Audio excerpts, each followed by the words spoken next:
کدام شخصیتی اگر یعنی قدرت و قوت و توانایی داشته باشه، شب قدر عبادت کنه، شب زنده داری کنه، بسیار فضیلتش بالا هست. جناب پیغمبر صلی الله علیه و سلم گفتند که من قام لیلة القدر ایمانا و احتسابا غفر له ما تقدم من ذنبه. گفتن هر انسانی که شب قدر شب زنده داری کنه، عبادت کنه، خداوند گناههای گذشتگی و شخصیت مغفرت میکنه، گناهاش میبخشه.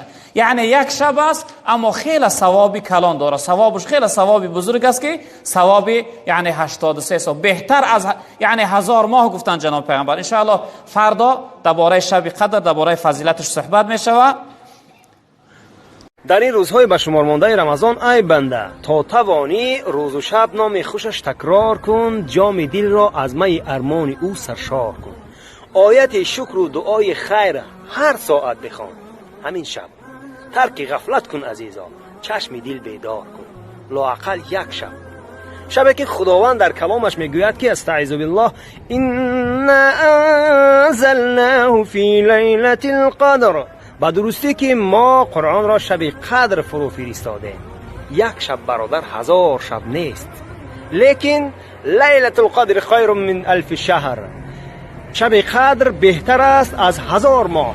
چقدر تحفه خوبه. پس خوش به حالت ای شخص شب زنده دار. السلام علیکم و رحمت الله.